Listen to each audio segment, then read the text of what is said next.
أعوذ بالله من الشيطان الرجيم بسم الله الرحمن الرحيم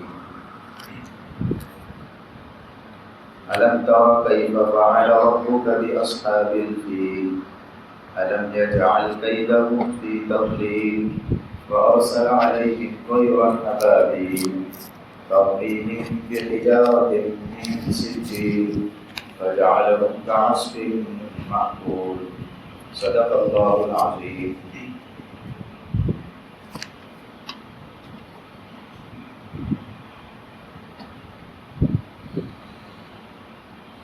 قابل احترام بزرگوں اور دوستوں، سیرت النبی کا بیان چل رہا ہے. کل بتایا تھا کہ قبیلہ جرہم نے زمزم کے کنویں کو بھی مٹا دیا تھا اور ساری چیزیں کعبے کے اندر جو مقدس رکھی ہوئی تھی اس کو بھی سب مٹا دیا. پھر اس کو عبد المطلب جو آپ صلی اللہ علیہ وسلم کے دادا ہو گئے، ان کو خواب کے ذریعے بتایا گیا کہ وہ زمزم کا کنواں کدھر ہے. تو خواب کے ذریعے انہوں نے اپنے بیٹے کو لے کر کھودنا شروع کیا. چنانچہ زمزم کا کنواں عبد المطلب کے ہاتھوں سے پھر سے وجود میں آئے اور وہاں انہوں نے نگرانی بھی کر دی اور لوگوں کو حاجی جو آتے تھے ان کی خدمت بھی شروع کر دی. میں نے بتایا تھا عبد المطلب جب یہ کھود رہے تھے کنواں تو قریش ان کو روک رہے تھے کہ مت کھودو. تو ایک روایت میں ایسا ملتا ہے کہ انہوں نے جب یہ منت مانی تھی کہ قریش اگر میں اپنے زمزم کے کنویں کو کھودنے میں کامیاب ہو گیا، یہ قریش کی سختیوں سے، قریش کی پریشانیوں سے میں بچ گیا، تو میرے جو 10 بیٹے اس میں سے میں ایک بیٹے کو اللہ کے نام پر ذبح کروں گا. اللہ کے نام پر ذبح کروں. ایک روایت میں ایسا ملتا ہے کہ انہوں نے اس لیے منت مانی تھی کہ اللہ میرا یہ کام پورا کر دے، یہ زمزم کا کنواں میرے ہاتھ سے پورا کرا دے، کھلا دے. اگر ہو گیا یہ تو میں اپنے ایک بیٹے کو، 10 بیٹوں میں سے ایک بیٹے کو آپ کے نام پر ذبح کروں گا، حرم کے اندر. چنانچہ ان کا کام پورا ہو گیا، جو انہوں نے منت مانی تھی وہ بھی پوری ہو گئی. چنانچہ عبد المطلب بھول گئے، اپنی یہ منت بھول گئے. کسی زمانے کے بعد ان کو پھر سے خوف آیا کہ اپنی جو منت ہے اس کو پورا کرو. چنانچہ ان کو ہوش آیا، فوراً گئے اور بکری ذبح کر لی. پھر دوسرے دن خواب آیا کہ بکری نہیں ذبح کرنی، اس سے بڑی قربانی دے دی. پھر گئے اور اس کے بعد اونٹ قربان کرنے کے بعد بھی خواب دیکھا کہ خواب ابھی قربانی پوری نہیں ہوئی، منت اس سے بڑی ہی مانی. چنانچہ پھر ان کو خواب دکھایا گیا کہ جو تم نے بیٹوں کی، ایک بیٹے کی منت مانی تھی اس کو پورا کرو. چنانچہ پھر ان کو یاد آیا کہ ہاں میں نے مانی تھی. تو اب 10 بیٹوں میں سے کس کو ذبح کرنا ہے، اس کا انتخاب بھی ضروری تھا. چنانچہ پورا ڈالا گیا، چٹھی اچھالی گئی، جو 10 بیٹوں نے سب کے نام کی چٹھی ڈالی گئی. اور جب چٹھی اچھالی گئی تو جو نام اٹھا وہ عبداللہ کا نام. کس کا تھا؟ عبداللہ. یہ کون ہے؟ یہ آپ صلی اللہ علیہ وسلم کے والد محترم عبداللہ، ان کا نام ہے. چنانچہ اب عبداللہ ایسے تھے، سب بیٹوں میں سب سے زیادہ بھائی بہن سب ان سے زیادہ محبت کرتے، قبیلے کے لوگ بھی ان سے زیادہ محبت کرتے تھے. اب ان کا نام نکلا تو لوگوں میں چرچا ہوا کہ نہیں، ان کو ذبح نہیں کیا جائے گا. جو ان کے گھر والے تھے، عبد المطلب کے سسرال کے لوگ، عبداللہ کے والدہ، انہوں نے بھی منع کیا کہ نہیں، ان کو ذبح نہیں کریں گے. اس کو بھی آپ ترتیب دیکھو، علماء سے پوچھو، یا ایک کاہنہ عورت کا لوگوں نے بتلایا کہ ایک عورت ہے یا کاہنہ، اس کے پاس جا کر قرآن اور حدیث کی روشنی میں، تورات انجیل کی روشنی میں بتائیں گی کہ اس کے علاوہ کوئی صورت ہو سکتی ہے کہ ذبح نہ کرنا پڑے. ورنہ کتابوں میں تو لکھا ہے کہ جیسے عبداللہ کے نام پر قرآن نکلا تھا تو ذرہ برابر بھی چون و چرا نہیں کیا تھا، فوراً اپنے بیٹے عبداللہ کا ہاتھ پکڑ کر عبد المطلب نکل گئے ذبح کرنے کے لیے، جس طرح حضرت ابراہیم حضرت اسماعیل علیہ السلام کو ذبح کرنے نکل گئے. چنانچہ لوگوں نے ان کو رکا کر منع کیا. پھر اب پوچھا گیا اس عورت سے کیا کرنا چاہیے، تو اس نے کہا کہ یہ ہو سکتی ہے شکل کہ تم اس کے بدلے میں ایک چٹھی بناؤ، اس میں 10 اونٹ کے نام، 10 اونٹ اور ایک طرف عبداللہ کا نام، اور اس میں پرچی اٹھاؤ، جب تک عبداللہ کا نام نہیں آتا اونٹوں کی قربانی کرتے رہنا ہے. چنانچہ چٹھی اچھالی گئی تو 10 اونٹ کے نام نکلے. جب عبداللہ کا نام آئے گا تو اس کا مطلب کہ ان کو چھوڑ دینا ہے اور جتنے اونٹ سامنے بن جائیں گے چٹی میں اتنے اونٹ ذبح کرنا ہے. پہلی مرتبہ اچھالے تو اونٹوں کا نام 10 اونٹ، پھر دوسری مرتبہ اونٹوں کا نام 20 اونٹ، 30 اونٹ، 40 اونٹ. جب 100 اونٹ کے قریب تعداد ہو گئی تو پھر 10ویں 11ویں مرتبہ میں حضرت عبداللہ کا نام نکلا. پھر اب 100 اونٹ طے ہو گئے اور اس عورت نے کہا کہ اب 100 اونٹ ان کے بدلے میں ذبح کر دو تو تمہاری منت بھی پوری ہو جائے گی اور ان کی جان بھی کیا ہے بچ جائے. چنانچہ 100 اونٹ اس وقت حضرت عبداللہ نے حضرت عبدالمطلب نے عبداللہ کے بدلے میں ذبح کیے. چنانچہ وہی ایک قتل کی دیت بن گئی. یہ پہلے شخص حضرت عبدالمطلب جنہوں نے ایک جان کے بدلے میں 100 اونٹ ذبح کیے. جان کے بدلے میں کتنے 100 اونٹ. اس لیے جب سے شریعت کا مسئلہ اب تک اور قیامت تک یہی رہے گا کہ اگر کسی نے کسی شخص کو قتل کر دیا تو اس کے بدلے میں اس کو قتل کیا جائے گا. لیکن اگر قتل نہیں کر رہا ہے، معاف کر رہے گھر والے، مقتولین کے گھر والے معاف کر رہے تو پھر اس کا بدلہ 100 اونٹ دینا پڑے گا. تو 100 اونٹ دے دو یا 100 اونٹ کی جتنی رقم بنتی ہے آج کے زمانے میں وہ رقم دینا پڑے. یہ تب طے ہوا تھا.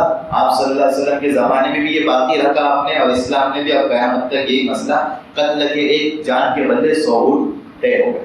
چنانچہ دیکھو آپ جب 100 اونٹ ذبح ہو گئے تو سارے لوگ خوش بھی ہو گئے اور اس لیے حضرت آپ صلی اللہ علیہ وسلم کا لقب ابن الذبیحین بھی لگا.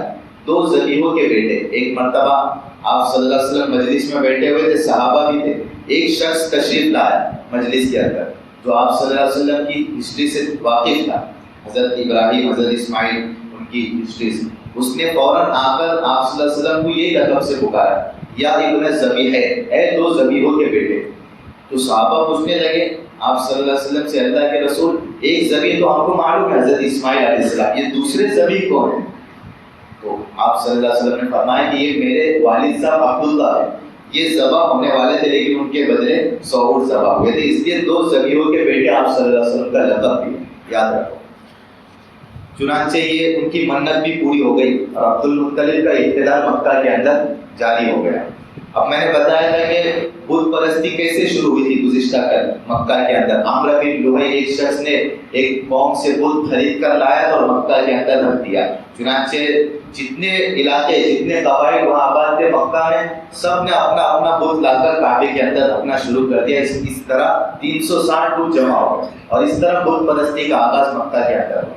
اب رہے یہود کے بارے میں سب کو معلوم ہے کہ یہود کس کے قوم سے. ابراہیم علیہ السلام کے 2 بیٹے تھے، حضرت اسماعیل اور حضرت اسحاق. عرب کے اندر جتنے قریش ہیں وہ حضرت اسماعیل کی اولاد سے ہوئے. عرب کے اندر جتنے عرب ہیں قریش ہیں وہ حضرت اسماعیل کی اولاد سے. اور حضرت اسحاق کے بیٹے تھے حضرت یعقوب علیہ السلام اور حضرت یعقوب کے بیٹے حضرت یوسف علیہ السلام جن کا ذکر قرآن میں پوری سورت اتاری. اور حضرت یوسف اور ان کے تقریباً 10 بھائی تھے. اس طرح وہ 11 بھائی تھے. تو ان کی نسل جو ہے وہ شام میں رہنے لگے. جب یوسف علیہ السلام کا اقتدار آیا تو مصر میں چلے گئے اور مصر کی ان کے ہاتھ میں حکومت آ گئی. تو ان کے ایک بھائی کا نام یہودا تھا. ان کے ایک بھائی کا نام یہودا تھا یوسف علیہ السلام. وہ مصر میں جا کے آباد ہو گئے کیونکہ یوسف علیہ السلام مصر میں تھے تو وہ بھی چلے گئے. اور ان کی جو نسل چلی ہے وہ یہودا، ان کے نام سے یہودی قوم آباد ہوئی. بنی اسرائیل جو کہتے تھے بنی اسرائیل یہودی ہے، انہیں کو یہودی کہتے ہیں. موسیٰ علیہ السلام کے دین کو اور تورات کو وہ لوگ مانتے ہیں.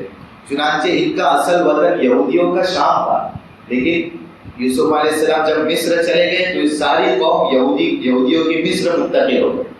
چنانچہ وہی یہ سلسلہ جاری رہا. پھر کچھ دنوں بعد حضرت موسیٰ علیہ السلام تشریف لائے نبی بن کر. پھر موسیٰ علیہ السلام جب تشریف لائے تو مصر کے اندر فرعون بادشاہ تھا اس وقت، جو فرعون مشہور ہے قرآن کے اندر، بے شمار اس کا نام سنا ہے. اصل نام اس کا فرعون نہیں تھا. جو بھی مصر کا بادشاہ ہوتا تھا اس کا لقب فرعون ہوتا تھا. ہر علاقے کے بادشاہ کا کچھ نہ کچھ لقب تھا. جیسے قیصر یہ روم کے بادشاہ کا، فارس کے بادشاہ کا نام الگ الگ لقب، کسرا ایسے لقب تھے. تو مصر کو جو بادشاہ تھا اس کا لقب فرعون تھا. تو مصر کے اندر فرعون کی حکومت آئی، اس کو معلوم پڑا کہ موسیٰ کوئی بچہ پیدا ہوگا جو میری حکومت ختم کرے گا، چنانچہ اس نے ظلم بڑھا دیا، سب بچوں کو قتل کرنا شروع کیا۔ موسیٰ علیہ السلام بڑے ہوئے اور اللہ کی طرف سے ان کو دعوت کا کام دیا گیا، اور انہوں نے اپنی قوم کو، موسیٰ علیہ السلام نے اپنی قوم کو فرعون سے بچا کر پھر سے شام کی طرف منتقل ہو، پھر سے کہاں آ گئے؟ پہلے شام میں تھے، پھر مصر کیسے گئے؟ یوسف علیہ السلام کے ذریعے، پھر فرعون آیا تو پھر واپس بچا کر کہاں لے گئے موسیٰ علیہ السلام نے؟ شام کے اندر، فلسطین، غزہ جو علاقہ ہے یہ لوگ یہودی لوگ رہنے لگے۔ پھر موسیٰ علیہ السلام نے ان کو سکون کی زندگی دی، لیکن جیسے نبی گزرتے گئے اور کوئی محنت کرنے کے لیے نہیں ہوتا تھا تو قوم پھر بدماشی پر اتر آتی تھی، نافرمانیوں پر اتر آتی تھی۔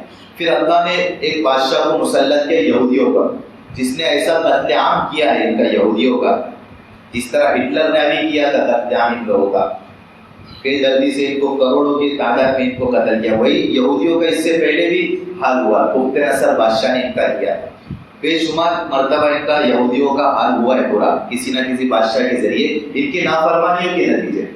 اللہ ان کو بچاتے تھے، پھر کچھ دن اچھا رہتے تھے، پھر نافرمان ہو جاتے تھے۔ جو اپنی قوم کا ابھی حال ہو رہا ہے امت کا، وہی حال ان کا بھی ہو رہا تھا۔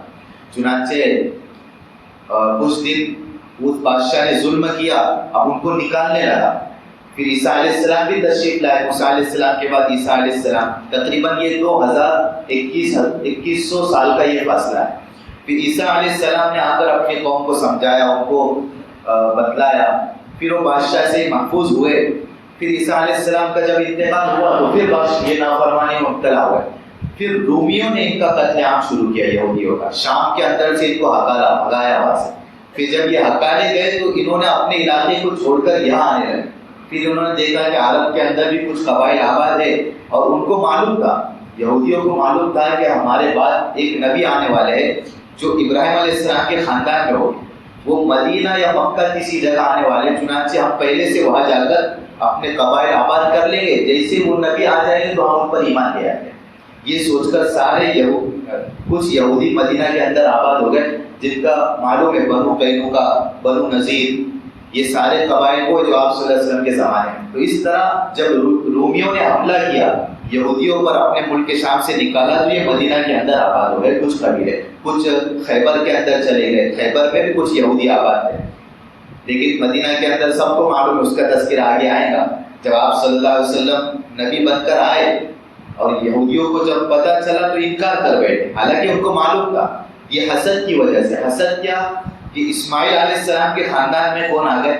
آپ صلی اللہ علیہ وسلم، اور یہودی اسحاق علیہ السلام کے خاندان کے تھے، ان کو یہ حسد ہوا کہ ہمارے باپ داداؤں میں نبی آنا چاہیے تھا، اسماعیل کی کیوں آ گئے؟ اس لیے انہوں نے انکار کر دیا۔ اور مدینہ کے انصار جو تھے وہ یہودیوں کے ساتھ رہتے تھے، انہوں نے یہودیوں سے یہ بات چیت سنی تھی کہ نبی آنے والے یہودی بہت بولتے، تو انصار نے یہ فیصلہ کر لیا تھا کہ جیسی نبی آئیں گے ہم یہودی سے پہلے بیعت کر لیں گے۔ چنانچہ مدینہ میں جب یہ خبر ملی، مصعب بن عمیر تشریف لائے تھے، پورا تذکرہ آئے گا لیکن مختصر بتا دے رہا ہوں۔ مصعب بن عمیر مدینہ میں دعوت کا کام کرنے لگے، اور دعوت کا کام کرتے ہوئے جب انصار کو پتہ چلا کہ نبی آ چکے مکہ میں، تو انصار نے کسی سے رائے مشورہ نہیں لیا، یہودیوں سے فوراً آ گئے اور بیعت کر لیا آپ صلی اللہ علیہ وسلم کے ہاتھ۔ اور یہودیوں کو تو پتہ بھی نہیں تھا کہ انہوں نے بیعت کر لی، جب پتہ چلا تو انہوں نے انکار کر دیا، ورنہ وہ اپنے بیٹوں سے زیادہ آپ صلی اللہ علیہ وسلم کے بارے میں جانتے تھے۔ قرآن کے اندر ہے یعرفون ابناءہم، یعنی یعرفونہ کما یعرفون ابناءہم، وہ یہودی آپ صلی اللہ علیہ وسلم کو ایسا جانتے ہیں جیسا کہ وہ اپنے بیٹوں کو جانتے ہیں، یعنی اپنے بیٹوں کے بارے میں کس کو نہیں معلوم رہتا، سب کو معلوم رہتا، اس سے زیادہ آپ صلی اللہ علیہ وسلم کی ہسٹری اور تاریخ معلوم تھی۔ چنانچہ اس طرح مدینہ کے اندر یہود آباد ہوئے، اور اسی کے بعد یمن کے اندر نصرانی رہتے تھے، وہاں سے ایک شخص نکلا تھا یمن کے اندر سے نصرانی، جس کا نام ربیعۃ النصر بادشاہ تھا، اور وہ عراق کے اندر آ کر آباد ہو گیا، چونکہ نصرانیوں کو بھی رومیوں نے ستایا، وہ لوگ وہاں سے نکل گئے، اور یہ ربیعۃ النصر کا ایک بچہ پیدا ہوا عراق کے اندر، اس کا نام تھا اسعد سنان اسعد اس کا نام تھا، جو بڑا ہوا اور بہت بڑا بادشاہ بنا، اس کی حکومت بہت زیادہ پھیل گئی۔ اس کا لقب تبا، اس کا لقب کیا ہے؟ یہ اس عراق کے بادشاہ کے لقب تبا ہوا کرتا تھا، جس کا ذکر قرآن کے اندر 2 جگہ ہے تبا بادشاہ کا، ایک سورہ دخان کے اندر اور ایک سورہ قوف کے اندر، اہم خیر ام قوم تبا۔ یہ تبا بادشاہ پورے علاقوں کو فتح کرتا تھا، جو عرب کے آس پاس تھے. اسی طرح فتح کرتے ہوئے وہ مدینہ کے قریب پہنچ گیا. اب مدینہ کے جب قریب پہنچا تو اس نے دیکھا کہ مدینہ کے اندر بہت سارے لوگ ہیں اور یہاں لوگ بھی آباد ہیں، چنانچہ ان کو بھی فتح کرنا ہے. چنانچہ وہ فتح لڑائی اس نے کیا کر دی، مدینہ والوں سے لڑائی چھڑ دی. تو بہت نرالی لڑائی تھی، ہم سب کو معلوم ہے. تبا بادشاہ سے مدینہ والے دن میں لڑائی کرتے اور رات میں مدینہ والے ان کی مہمان نوازی کرتے. ٹھیک ہے لڑائی کرنے آئے لیکن رات میں ان کا کوئی ٹھکانا تو ہوگا نہیں، کھانے پینے کا انتظام کیسے کریں گے؟ تو مدینہ والے رات میں ان کے لیے کھانے کا انتظام کرتے اور ان کی آگے خدمت کرتے. جو دشمن ہے دن میں لڑائی کرتے، رات میں مہمان نوازی. تو اللہ نے مدینہ عرب والوں کے اندر مہمان نوازی پہلے سے رکھی ہے. ابراہیم علیہ السلام کی یہ کوالٹی ہے وہ قرآن کے اندر بھی، کہ وہ کسی مہمان کو لیے بغیر کھانا نہیں کھاتے. کوئی مہمان کو تلاش کرتے یا کوئی آ جاتا تو اس کے ساتھ بیٹھتے اور کھانا کھاتے. اسی لیے جب دو فرشتے انسان کی شکل میں آئے تھے خوشخبری دینے کے لیے کہ تمہارے وہاں بچہ ہونے والا ہے اور قوم لوط کو ہم ختم کرنے والے، تو جب دو فرشتے انسان کی شکل میں آئے تو ابراہیم علیہ السلام نے ان کے بھی سامنے ایک بچڑا رکھ دیا کہ کھاؤ. اور فرشتے کہنے لگے ہم نہیں کھاتے، ہم تو ہماری کوئی غذا نہیں ہے. تو پھر اس وقت ابراہیم علیہ السلام کو پتہ چلا کہ یہ انسان نہیں یہ فرشتے. پھر انہوں نے خوشخبری دی. تو جو بھی کوئی آتا تھا ابراہیم علیہ السلام کے پاس ان کی مہمان نوازی، ان کی خدمت کرتے. تو یہ کوالٹی منتقل ہوتے ہوئے عرب کے اندر آ گئی. آج بھی آپ عرب میں جاؤ اتنی مہمان نوازی کسی قوم میں نہیں ملے گی جتنی عرب کے اندر. اتنا لٹاتے، مال بھی خرچ کرتے اور کھلائیں گے بھی پلائیں گے بہت زیادہ، حد سے زیادہ. اس لیے عرب حاجی لوگ جو جاتے 5 دن تو 5 دن بس وہ جو ملک کا بادشاہ ہے اسی کی طرف سے کھانے کا انتظام اور ساری چیزوں کا انتظام اسی بادشاہ کی طرف سے رہتا ہے 5 دن آج بھی. تو اتنی مہمان نوازی ان کے اندر. چنانچہ اس نے دیکھا بادشاہ تبا کہ یہ تو کیسی قوم ہے، یہ تو مجھ سے لڑائی بھی کرتے اور رات میں مہمان نوازی بھی. اس نے یہود کے 2 عالم کو بلایا جو مدینہ میں رہتے تھے، ان کو معلوم ہوگا، اور ان سے پوچھا کہ یہ مدینہ کے لوگ جو ہے یہ تو بہت اچھے نظر آ رہے ہیں، ان کی کیا ہسٹری ہے کچھ مجھے بتاؤ اور میں ان کو پتہ کرنا چاہتا ہوں. تو یہودی عالم نے بتایا کہ دیکھو یہ مدینہ علاقہ اس کو تم فتح نہیں کر سکتے، اس کو چھوڑ دو، اس لیے کہ یہ ایک نبی آنے والے اس کی ہجرت کی جگہ ہے. اس کی کیا ہے حاضری، مہجر محمد و عربی صلی اللہ علیہ وسلم. ایک نبی مکہ میں پیدا ہوں گے، ان کی ہجرت کرنے کی یہ جگہ ہے، اس کو تم کیا ہے فتح نہیں کر سکتی، اس لیے یہ ارادہ چھوڑ دو اور آگے بڑھ جاؤ. چنانچہ تبا بادشاہ بہت متاثر ہوا. علماء نے لکھا ہے کہ جب اس کو پتہ چلا کہ ایک نبی آنے والے یہاں، تو اس نے ایک خط لکھا اور یہ خط ان یہودی عالم کے پاس دیا کہ اس کو آگے بڑھاتے رہنا. اور اس میں خط میں اس نے لکھا تھا کہ اے نبی جو آنے والے ہیں، اگر میرے زمانے میں آپ آ گئے تو میں آپ پر ایمان بھی لاؤں گا اور آپ کی خوب مدد کروں گا اور آپ کے دشمنوں کے ساتھ لڑائی کروں گا، اور اگر نہیں آیا تو یہ خط آپ کے پاس میں پہنچا رہا ہوں. چنانچہ وہ خط اس کے بعد اس نے لکھ کر وہ قوم کے حوالے کر دیا اور وہ منتقل ہوتے ہوتے ابو ایوب انصاری کے گھر پر آیا. وہ خط وہ موجود تھا اور کتابوں میں یہاں تک لکھا ہے مورخین نے کہ جب پتہ چلا نبی آنے والے تو اس نے ایک گھر بھی بنایا. تبا بادشاہ نے مدینہ کے اندر ایک گھر بنایا کہ یہ گھر آپ صلی اللہ علیہ وسلم کو میں ہدیہ کرتا ہوں، جب وہ آئیں گے تو اس گھر میں رکیں گے. چنانچہ علماء نے لکھا ہے کہ مدینہ جب ہجرت کر کے آپ صلی اللہ علیہ وسلم تشریف لائے تو جب آپ کی اونٹنی کو چھوڑ دیا گیا تھا کہ جس گھر پر آپ کی اونٹنی رکی گی اس گھر میں قیام ہوگا. چنانچہ جہاں آپ کی اونٹنی رکی تو ابو ایوب انصاری کا گھر تھا. تو وہ اصل میں ابو ایوب انصاری کا گھر نہیں تھا، وہ آپ صلی اللہ علیہ وسلم کا ہی گھر تھا جو تبا بادشاہ نے ہدیے میں ان کو دے کر گیا تھا، اور وہ خط بھی آپ صلی اللہ علیہ وسلم کے پاس پہنچ گیا تھا. تو اللہ کا نظام تھا، اللہ کو چلانا تھا. چنانچہ تبا بادشاہ وہاں سے نکل گیا، مدینہ کا فتح کرنے کا ارادہ اس نے چھوڑ دیا. کچھ آگے بڑھا تو اس کو کچھ لوگ آئے قبیلے کے اور کہنے لگے کہ دیکھو تمہیں سونا چاندی کی اگر ضرورت ہے تو یہاں ایک کعبہ ہے، کعبے کے اندر سونا چاندی بہت زیادہ رکھا ہوا، چنانچہ اس کو فتح کر لو تمہیں بہت زیادہ سونا چاندی ملے گا. اور کس کو منع تھا؟ بادشاہ نے کہا کہ ٹھیک ہے میں کر لیتا ہوں، اور اس نے کعبے کے اوپر چڑھائی کا ارادہ کر دیا. اور جیسے ہی ارادہ کیا آگے بڑھا تو پورے اندھیرا چھا گیا. اب اس کو کچھ بھی نظر نہیں آ رہا. اب وہ پریشان ہو گیا کہ میرے کچھ نیت کے اندر یا کچھ گڑبڑی تھی نا جس کی وجہ سے یہ ہوا. پھر وہ یہودی عالموں کو بلایا اس نے اور ان سے پوچھا کیا وجہ. تو انہوں نے پوچھا کہ کیا تم نے اپنی نیت میں کچھ گڑبڑی کر دی، کچھ نیت غلط کر دیا؟ اس نے کہا کہ ہاں میں نے ادھر مکہ کے اندر ایک کعبہ ہے اس کو فتح کرنے کا ارادہ کیا. پھر علماء یہود نے ان کو منع کیا کہ دیکھو وہی نبی پیدا ہونے والے اور وہ اللہ کا گھر ہے، اس کو تم کچھ نہیں کر سکتے، ارادہ اپنا ترک کرو۔ اب تم نے غلط ارادہ کیا تھا، اس لیے آپ جاؤ کعبے کا طواف کرو اور اس کے اوپر اس کی تعظیم کرو، تب تم بچ سکتے۔ تو تبا بادشاہ ڈر گیا اور اس نے سوچا کہ چلو میں اپنا ارادہ ترک کرتا ہوں، چھوڑ دیتا ہوں، لیکن اب طواف تو مجھے معلوم نہیں کیسا کرنا ہے، ہاں میں اس کی تعظیم کے لیے کچھ کر لوں گا۔ چنانچہ وہ بادشاہ گیا اور کعبے کے اوپر اس نے سب سے پہلے اس نے خوف دیکھا کہ میں کعبے کے اوپر غلاف چڑھا رہا ہوں۔ کیا دیکھا بادشاہ؟ کعبے کے اوپر غلاف چڑھا۔ چنانچہ دن میں اٹھا اور فوراً ایک غلاف تیار کیا اور کعبے کے اوپر چڑھایا۔ سب سے پہلا بندہ ہے تبا بادشاہ پورے اپنی تاریخ میں جس نے سب سے پہلے کعبے کے اوپر غلاف چڑھایا تھا۔ یہ سلسلہ وہیں سے شروع ہوا۔ چنانچہ اتنے غلاف چڑھائے گئے اس کے بعد کہ یہاں تک فیصلہ کرنا پڑا کہ آپ غلاف کے اوپر غلاف چڑھائیں گے تو کعبے کی دیواریں گر جائیں گی۔ چنانچہ فیصلہ ہوا کہ اب ایک ہی غلاف چڑھایا جائے گا ہر مرتبہ، ورنہ آئے گا کوئی بادشاہ اپنا غلاف چڑھائے، لہٰذا ایک ہی غلاف چڑھایا جاتا۔ وہ سلسلہ ہر سال ایک غلاف اس کے اوپر چڑھایا جاتا اور اس کے اوپر 2 دن ایسا نہیں کیا جاتا۔ تو تبا بادشاہ سب سے پہلا انسان ہے جس نے غلاف چڑھایا۔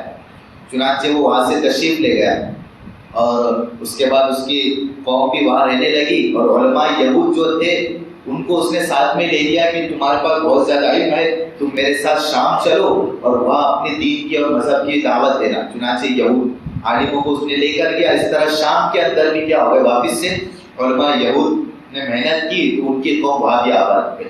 اس طرح یہ یہودیوں کا پورا تبا بادشاہ کا ذکر ہے۔ ایک دوسری طرف نصرانی لوگ تھے۔ نصرانیوں نے ایسا کیا، ایک بادشاہ تھا، سب کو معلوم ہوگا وہ واقعہ، ذو نواس نام تھا جس کا ذکر سورہ بروج کے اندر ہے، والسماء ذات البروج والیوم الموعود، جس نے خندق کھودی تھی اور سارے مسلمانوں کو آگ جلا کر اس میں ڈال دیا۔ اس کا ذکر معلوم ہے، آگ جلائی تھی چونکہ وہ اللہ کے علاوہ کسی کی عبادت نہیں کر رہے تھے مسلمان، اور یہ نصرانی بادشاہ بتوں کی عبادت کرتا تھا، اس کی نہیں مانتے تھے، تو اس نے خندق کھودی، اصحاب الاخدود جن کا ذکر ہے، اور ان خندق کے اندر سارے مسلمانوں کو آگ جلائی اور اس میں ڈال دی۔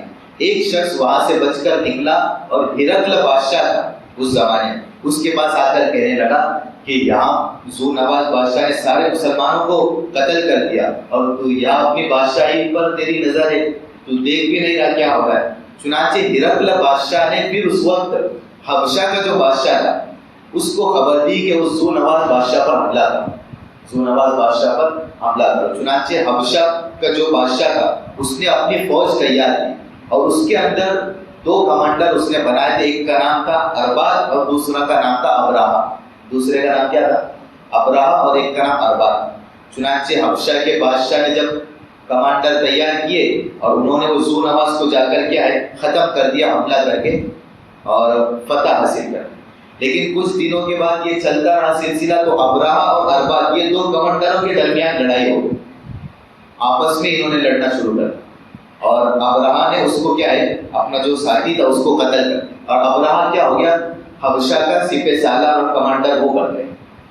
اب اس نے دیکھا ہرقل بادشاہ نے کہ ان کو میں نے ایک ساتھ بھیجا تھا اور یہ آپس میں لڑ پڑے، چنانچہ اس نے ارادہ کیا ہرقل بادشاہ نے کہ ابراہ کو میں جان لے لوں گا، اس کا سر بھی قلم کروں گا اور یمن کے اندر اس کی گردن لا کر رکھوں گا۔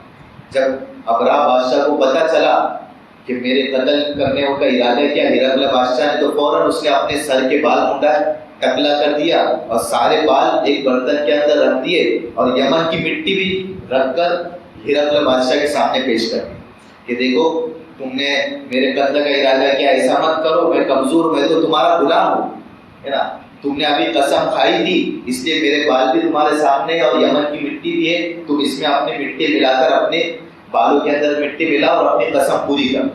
تو ہرقل بادشاہ بھی خوش ہو گیا کہ یہ تو سرنڈر ہو رہا ہے میرے سامنے خود، اس لیے اس نے اس کے قتل کا ارادہ چھوڑ دیا۔ اب ابراہ بادشاہ چل رہا تھا حبشہ کے اندر، اس نے سوچا کہ سارے لوگ مکہ کے اندر کیا کرتے، کعبے کا طواف کرتے، سارے حاجی وہاں جاتے، کیوں نہ میں یہاں ایک کعبہ بنا لیتا ہوں، حبشہ کے اندر ایک جگہ کعبہ بنا لوں گا اور سارے لوگوں میں اعلان کر دوں گا کہ کعبے کے بجائے یہاں کا حج کرنے کے لیے، یہاں طواف کرنے کے لیے آیا۔ اب ابراہ نے مشورے سے کعبہ بنایا اور اس جگہ بھی بنا دی، خوبصورت جگہ، اور لوگوں میں اعلان کر دیا کہ سب کو کعبے کے بجائے یہاں آنا ہے حج کرنے کے لیے، طواف کرنے کے لیے۔ اب جب ادھر معلوم پڑا عرب کے اندر لوگوں کو کہ ابراہ نے نیا کعبہ بنایا، تو انہوں نے یہ پلان کیا کہ وہاں جا کر اس کے خراب کریں گے یا توڑ پھوڑ کریں گے، کچھ تو بھی کر دیں گے، کیونکہ اصل تو یہ ہے نا، اللہ کا توحید کا مرکز یہ ہے۔ چنانچہ ایک قوم کے لوگ اس کے راتوں کے اندر چھپ کے اس کے کعبے کے اندر گئے اور وہاں گندگی پھیلا دی، کچرا پھینک دیا، گندگی پھیلا دی اور سارے اس کی توڑ پھوڑ کر کے واپس آ گئے۔ ابراہ نے جب دن میں دیکھا کہ میرے کعبے کا یہ حال کر دیا انہوں نے، تو اس نے ارادہ کیا کہ اب وہ کعبے کو مجھے کیا کرنا ہے، ختم کرنا ہے، جو عرب کے اندر کعبہ ہے۔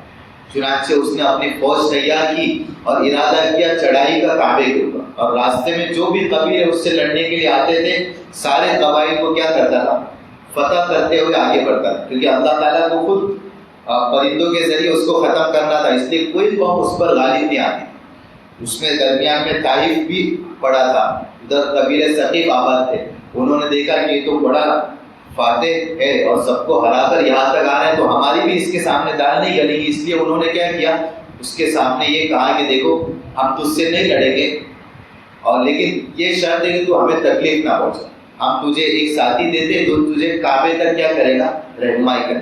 چنانچہ ایک شخص قبیلے ثقیف والوں نے دے دیا، اور ابرہہ بادشاہ اپنی قوم کو لے کر کہاں چلے گیا، کعبے کے اندر چڑھائی کے لیے چلے گیا۔ جب قریب پہنچا تو ایک جگہ پر جانور چل رہے تھے بہت زیادہ، تو اس نے ان جانوروں کو کیا کر لیا، قبضے میں لے لیا، اونٹ بھی تھے، بکریاں بھی تھی بہت ساری، تو اس جانوروں کے اندر 200 اونٹ عبد المطلب کے تھے۔ کس کے تھے؟ 200 اونٹ عبد المطلب کے تھے۔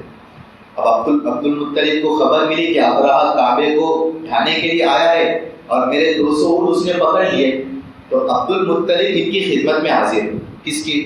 ابرہہ بادشاہ کی۔ ابرہہ بادشاہ کی جیسی دربار عبد المطلب داخل ہوئے تو یہ تو ہکا بکا رہ گیا، بہت خوبصورت، اور ان کا رعب بھی بہت زیادہ تھا، کیونکہ آپ صلی اللہ علیہ وسلم کے دادا تھے، رعب تو ظاہر سے بات ہے رہنا ہی تھا، اور خوبصورت، بڑے بھاری جسم، طاقتور، تو اس کا رعب بہت زیادہ بڑا ابرہہ بادشاہ پر۔ وہ اپنی کرسی پر سے اتر کر ان کی خدمت میں بیٹھا اور پوچھا کہ کیوں تشریف لائے؟ عبد المطلب نے پہلا جملہ یہ کہا کہ دیکھو میرے 200 اونٹ تم نے پکڑ لیے، وہ میں 200 اونٹ چھڑانے کے لیے آیا۔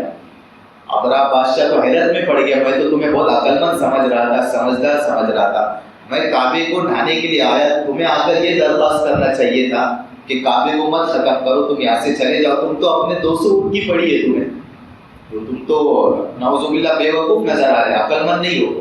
عبد المطلب نے جواب دیا کہ دیکھو 200 اونٹ کا مالک میں ہوں، اس لیے مجھے اس کی پڑی ہے، کعبے کا مالک اللہ ہے، اللہ اور وہ جانے، اس کی ملکیت ہے، اللہ اس کی نگرانی کرے گا، 200 اونٹ کا مالک میں ہوں، اس لیے اس کی نگرانی میرے ذمہ ہے، اس لیے میں وہ مانگنے آیا۔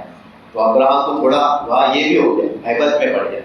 چنانچہ عبد المطلب کو 200 اونٹ اس نے دے دیے، اور عبد المطلب نے اپنے قوم میں آ کر یہ اعلان کر دیا کہ چلو اپنے کعبے کی حفاظت کرنی ہے۔ چنانچہ وہاں کعبے کے غلاف کو پکڑ کر عبد المطلب اور ان کی قوم نے دعائیں بھی مانگی، اے اللہ یا ابرہہ بادشاہ تیری قوم تیرے کعبے کو ڈھانے کے لیے آیا، چنانچہ تو اس کی حفاظت کرنا۔ اور عبد المطلب پوری قوم کو لے کے پہاڑوں پر چلے گئے، پورا عرب خالی کر دیا، مکہ خالی کر دیا، اور پہاڑوں پہ جا کر دعا میں مشغول ہو گئے۔ اور ابرہہ بادشاہ آگے بڑھا کعبے کو ڈھانے کے لیے، اس کے پاس ہاتھی تھے، تقریباً 10 سے 12 ہاتھی لے کر آیا۔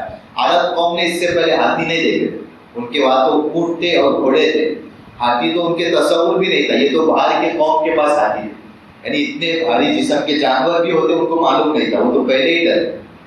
اب کعبے کی طرف ہاتھی بڑھنے کا نام ہی نہیں لے رہا، جب اس کے پتہ چلا اور وہی بڑھ گیا، اور جب اس کو شام کی طرف اڑاتے ہاتھی کو تو وہاں چلنے لگتا ہے، اور جب کعبے کی طرف اڑاتے تو پھر بیٹھ جاتا ہے۔ لوگ اس کو طاقت لگا رہے، ارے اٹھ کیوں نہیں اٹھ رہا ہے، اس کو مار رہے، چابک مار رہے، سب کر رہے، لیکن ہاتھی اٹھنے کا نام نہیں۔